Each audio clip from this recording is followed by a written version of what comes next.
Hai guys, dan teman-teman mahasiswa di seluruh Indonesia.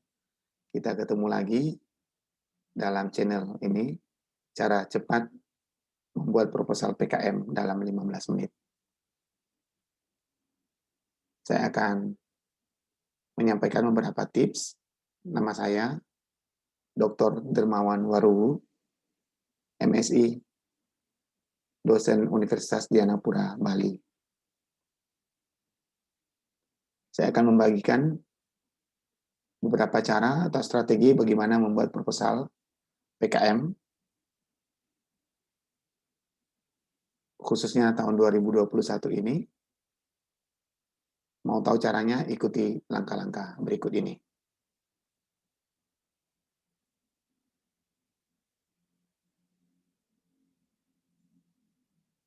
Nah, pertama-tama jangan lupa di subscribe, di like, dibagikan, dan loncengnya di klik supaya nanti kalau ada info-info terbaru dari saya, dari channel saya, maka bisa akan mendapatkan informasi secepatnya dalam rangka untuk memajukan pendidikan di Indonesia. Nah, saya sampaikan bahwa mahasiswa Universitas Dianapura beberapa kali lolos atau didanai oleh Kementerian Pendidikan dan Kebudayaan dan pernah masuk PIBNAS. Untuk itu saya memberikan tips-tipsnya karena dosen Universitas Dianapura memiliki kompetensi dalam akademik maupun non-akademik. Nah, pertama-tama yang perlu diperhatikan adalah membuka dokumen baru atau dokumen Word. Maka perlu dilihat di sini, ketika pertama kita buka dokumen, maka ukuran ini atau jenis hurufnya, ukuran hurufnya masih seperti ini. Dalam panduan PKM dijelaskan bahwa ukuran hurufnya 12 dan jenis hurufnya menggunakan Times New Roman. Selanjutnya, klik layout dan perhatikan spacing ini harus 0. Ya, 0 ya. Kalau tidak 0 ini nanti jaraknya agak berbeda ya. Ada jarak-jarak antara kalimat maupun paragraf yang cukup jauh ya. Karena ketentuan spasi itu di proposal PKM 1,15. Selanjutnya, klik page setup untuk melihat marginnya. Marginnya dulu diklik, diganti menjadi 3 untuk atas atau top. Untuk kiri, left 4. Untuk bottom, bawah 3. Dan ukuran right atau kanan 3. Selanjutnya papernya dicek, papernya dicek dulu. Nah, ini letter harus diubah menjadi A4 karena ketentuannya harus A4. Nah, sudah berubah. Nah, kenapa harus ini dilakukan? Karena untuk tidak berulang-ulang lagi nanti ketika sudah menulis. Nah, pertama-tama lembaran pertama ini bukan cover karena tidak perlu lagi isi cover. Lembaran pengesahan tidak perlu karena langsung dimasukkan atau dilakukan secara online ya. Maka bisa ditulis di sini daftar isi. Bisa klik langsung daftar isi. Nah, halaman daftar isi dengan halaman isi atau pendahuluan itu berbeda. Oleh sebab itu, klik layout, lanjutkan klik break, baru next page. Nah, artinya ini ada nanti tulis di sini adalah bab 1. Misalnya pendahuluan. Sekarang langkah berikut kita akan memberikan halaman di sini. Perhatikan baik-baik ketika taruh kursornya di sini dan klik di sini, maka akan kelihatan header session 1, di bawahnya ada footer session 1, dan ada header session 2, dan same as previous, dan footer atau same as previous. Nah, karena berbeda maka harus diklik ininya, biar atau dihilangkan. Maka caranya seperti ini. Ini taruh kursor di halaman 2 ini, maka klik link ini. Begitu juga selanjutnya untuk go ini, klik. Nah, langsung close di atas, close. Nah, kembali. Nah, sekarang berikan halaman untuk daftar isi halamannya. Klik insert, klik page number dan format page number. Nah, format harus pakai angka Romawi untuk daftar isi. Oke. Selanjutnya kembali ke page number. Nah, untuk daftar isi halamannya di bawah kanan, pojok kanan ya.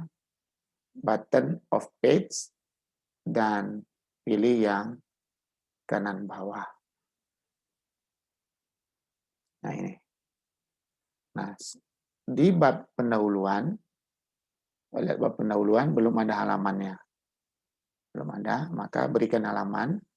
Caranya insert, kembali ke insert, maka page number, format, ini angka Arab, 1, 2, 3, mulai dari angka 1, selanjutnya kembali ke page number, maka untuk halaman pendahuluan ditaruh di atas, tapi paling kanan atas. Nah, sudah, close ini, nah kelihatan halaman 1 dan halaman I. Nah, ini langkah awal yang harus dilakukan, karena nanti ketika mengenter ke bawah, maka pasti berubah halamannya ke angka berikutnya. Nah, ini penting dilakukan. Nah, untuk daftar isi juga begitu. Daftar isi, untuk membuat daftar isi secara otomatis, caranya seperti ini, di blok, klik referensi.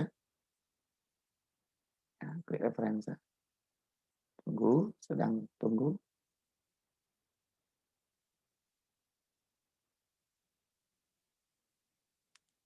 Add text to level 1 atau level 1. Nah, ini bisa diubah, kembali ke home, diubah di tengah, ubah warnanya ke black. Nah, ini caranya.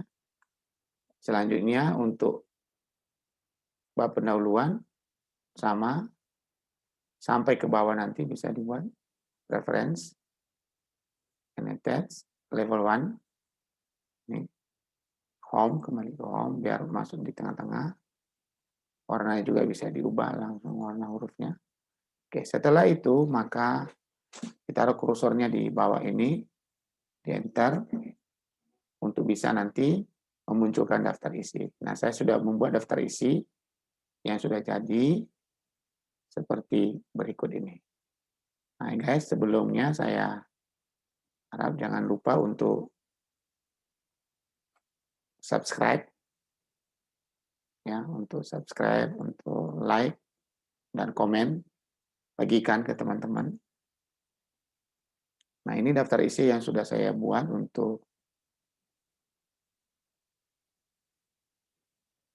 PKM PM atau pengabdian masyarakat. Ya, sambil nunggu ya, sedang proses.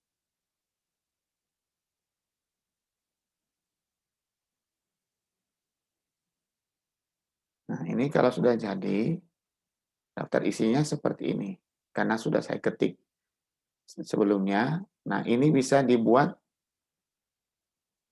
setelah terisi semua bisa, atau setelah diisi semua proposalnya dibuatin, bisa dibuat. Dan jika ada mungkin halaman yang mau diganti atau ada perubahan halaman, maka klik update table ini. Klik update table. Klik. Nah, ini ada dua di sini, update enter table atau update page number only. Jika halaman yang berubah, maka tinggal update page number only. klik OK, maka pasti akan otomatis berubah ini daftar isinya atau halaman daftar isi. Nah, ini bisa.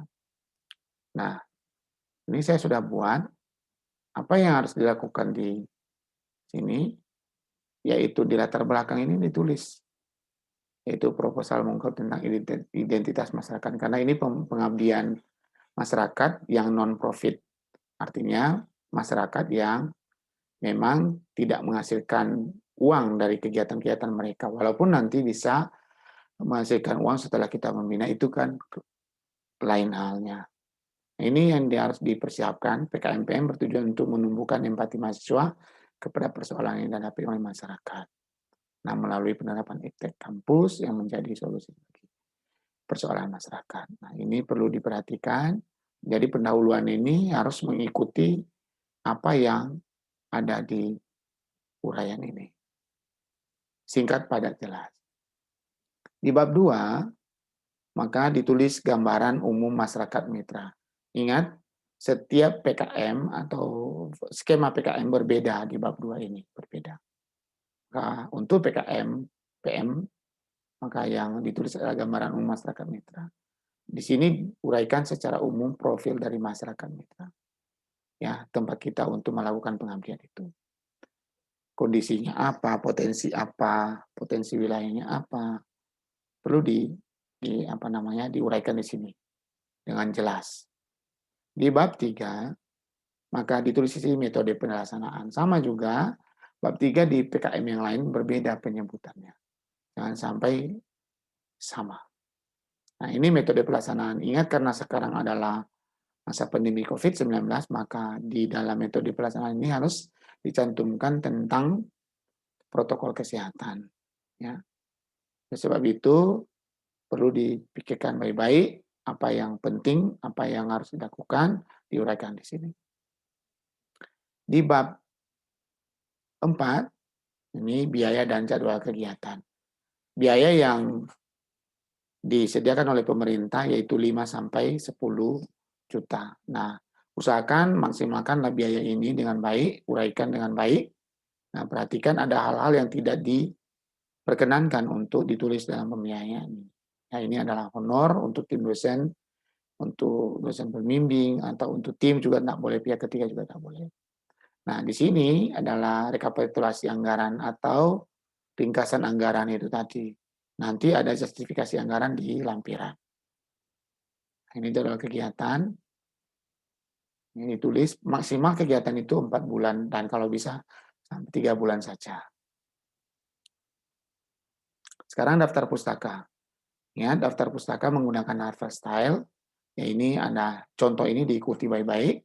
Dan daftar pustaka harus yang terbaru ya. Usahakan yang terbaru, jurnal-jurnal atau artikel-artikel yang terbaru, tahun-tahun yang baru sehingga bisa lebih up-to-date informasi yang disampaikan. Nah, perhatikan di sini setelah ditulis daftar pustaka dengan baik, maka daftar pustakanya seperti ini, disusun baik-baik. Selanjutnya, teman-teman mahasiswa di seluruh Indonesia, ini lampiran. Nah, ingat baik-baik, lampiran ini berada di halaman 11 kalau sudah tersusun proposalnya dengan baik. Lampirannya ini biodatanya harus jelas ya, dan disingkat namanya, ditulis baik-baik. Nah, ini kalau PKMPM ditandatangani, boleh juga scan, karena sekarang ini pandemi, boleh scan. Biodata anggota 1, anggota 2, anggota 3, semuanya ditulis. Nah, ditulis. Nah, dosen pembimbing juga, biodata dosen pendamping atau pembimbingnya, perlu dilihat juga di sini, pendamping. Ini. Tulis. Nah, ini tadi saya katakan justifikasi anggaran. Di sini secara jelas, secara diuraikan apa saja anggaran itu digunakan untuk apa. Kalau di bab 4 tadi itu adalah totalnya per bagian. Nah, ini lampiran 3 adalah susunan organisasi tim kegiatan dan pembagian tugas. Ingat tulis nama program studi. Diharapkan untuk program studi yang berbeda dan angkatan yang berbeda dalam satu universitas. Dan alokasi waktu misalkan 3 sampai 5 jam per minggu ya.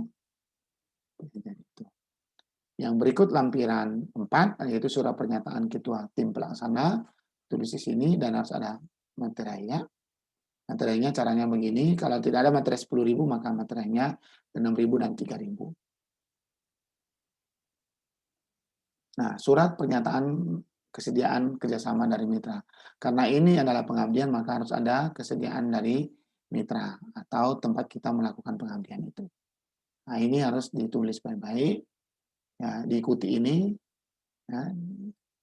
Yang berikut adalah lampiran 6, dena lokasi. Di mana tempat kita lakukan pengabdian itu, dari Universitas Singapura sampai, misalnya dari universitas Anda, sampai ke lokasinya berapa kilometer. Nanti kelihatan di Google Map atau di screenshot Google Map-nya di sini. Nah, ini tadi ketentuan umum.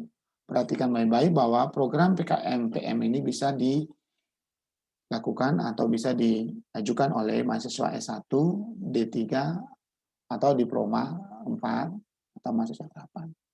Ingat, judulnya tidak boleh lebih dari 20 kata. Yang kedua, ini PKM ini bisa dilaksanakan secara blended learning atau secara online dan secara offline. Karena ini pandemi, maka harus dua. Ini bisa dilakukan, ya. Ini juga salah satu cara kita untuk mendukung program pemerintah dalam mencegah penyebaran COVID-19. Nah, ini adalah judul-judul yang sudah didanai oleh Kementerian Pendidikan dan Kebudayaan, khususnya Jen Belmawa. Ini dana-dana atau judul yang sudah didanai. Coba perhatikan baik-baik model-model judul ini menjadi contoh bagi adik-adik mahasiswa. Nah, ini tadi maksimal 10 halaman, ya. Jadi mulai dari pendahuluan sampai daftar pustaka itu maksimal 10 halaman. Tidak boleh lebih untuk halaman inti. Lampirannya bisa halaman 11 dan selanjutnya. Nah, keanggotaan bisa sampai 3 sampai 5 orang, ya. Nah, ini luarannya adalah laporan kemajuan, laporan akhir, dan produk program. Apa yang dilakukan di masyarakat itu, maka hasil program, ada produknya. Nah, perlu diperhatikan, ini penting, yaitu penilaian proposal yang didanai. Setelah syarat administrasi terpenuhi, maka ada penilaian substansi. Nah, ini perhatikan baik-baik. Bagaimana proposal Anda sudah memenuhi syarat ini atau tidak. Nah, di sini lihat perumusan masalahnya seperti apa, ketepatan solusinya seperti apa, ketepatan masyarakat mitra seperti apa, apakah sesuai tidak dengan program pemerintah atau sesuai dengan topik yang dibahas.